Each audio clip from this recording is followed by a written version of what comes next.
Bonjour à tous, bienvenue sur Flash Planet. Donald Trump pensait pouvoir mettre le Canada à genoux. Il a brandi la menace d'un droit de douane de 100% sur l'ensemble des marchandises canadiennes vers les États-Unis, convaincu que cela obligerait le Canada à se soumettre. Mais voilà que ce moment se transforme en véritable leçon pour Trump. Une leçon qui démontre que les États-Unis dépendent du Canada bien plus que le Canada ne dépend d'eux pour sa survie. Et au passage, Trump n'a pas démontré sa puissance, mais plutôt son hypocrisie, son affolement et sa perte d'emprise.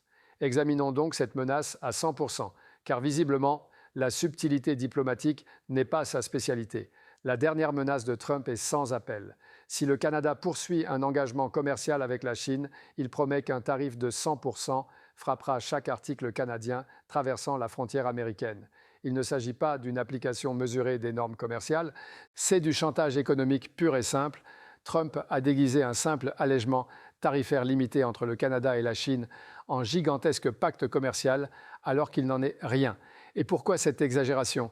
Pour justifier une réaction épidermique face à une seule réalité. Le Canada refuse de courber l'échine devant lui.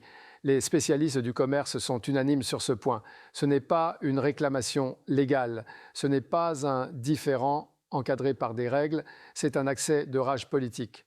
Le vrai détonateur n'avait rien à voir avec la politique commerciale, c'était Mark Carney, qui a osé confronter Trump sur la scène internationale, particulièrement à Davos. Trump supporte mal la contradiction publique, surtout lorsqu'elle émane de pays qu'il considère devoir se taire et obéir. Il s'agissait donc d'une énième menace tarifaire du président Donald Trump, seulement 48 heures après avoir affirmé qu'une entente Canada-Chine ne posait aucun problème. Encore un virage à 180 degrés. À ce rythme, il épuisera sa crédibilité bien avant ses menaces. Trump transforme un modeste ajustement tarifaire en grand accord commercial pour légitimer une colère personnelle. Ce n'est pas du commerce, c'est du règlement de compte. Mais la question cruciale demeure. Est-il vraiment capable d'aller jusqu'au bout? La réponse est non. Imposer un tarif de 100% sur le Canada reviendrait extrêmement cher aux consommateurs américains. Pensez simplement à l'impact sur le prix du carburant. Le Canada approvisionne près de 40% du pétrole consommé aux États-Unis. Ce pétrole alimente des raffineries américaines spécifiquement conçues pour traiter le brut canadien. Aucun substitut rapide n'existe. Les prix s'enflammeraient en quelques jours. L'essence atteindrait des sommets. Les frais de chauffage exploseraient. L'inflation repartirait de plus belle. Et cette souffrance toucherait d'abord les citoyens américains, pas le Canada. Même constat pour le secteur industriel. L'acier, l'aluminium, les composants automobiles, le bois d'œuvre, les fertilisants et les minerais critiques franchissent la frontière à répétition avant leur transformation finale. Un tarif de 100% ferait s'envoler les coûts pour les entreprises américaines elles-mêmes. Ce n'est pas du commerce international traditionnel, c'est une chaîne de production intégrée. La démanteler équivaudrait à saborder l'économie américaine depuis l'intérieur. L'alimentation serait également affectée. Le Canada est un fournisseur majeur de blé, de canola, de viande bovine et d'intrants pour l'agriculture. Les prix alimentaires bondiront instantanément à travers les États-Unis.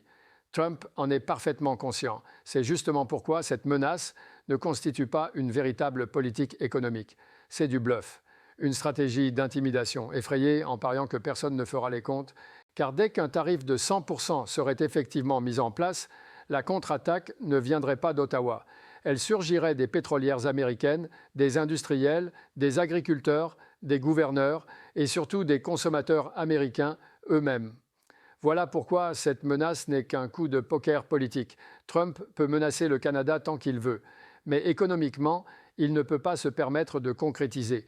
Et c'est précisément là que le Canada possède plus de poids que Trump ne veut le reconnaître. La crainte de Trump est évidente.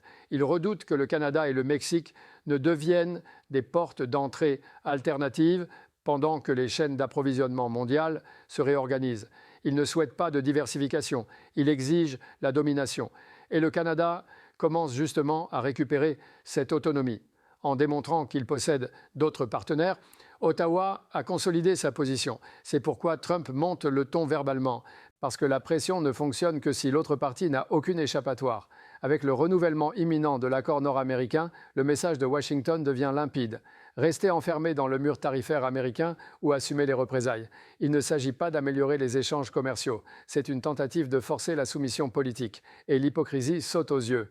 Trump a lui-même signé un accord avec la Chine, réduisant les tarifs douaniers en se rendant à Pékin. Mais quand le Canada fait bien moins, cela devient subitement une trahison. Ce n'est pas de la cohérence, c'est de l'hypocrisie à l'état pur. Le Canada n'est pas aussi vulnérable que Trump le suggère.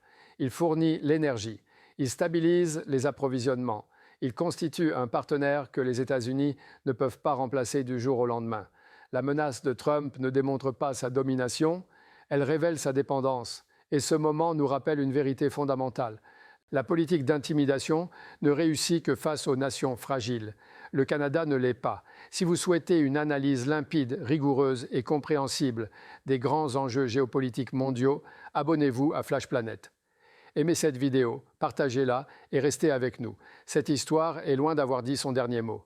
Mesdames et messieurs, c'est tout pour aujourd'hui. N'hésitez pas à exprimer votre opinion dans les commentaires. Flash Planet vous remercie et vous retrouve très bientôt.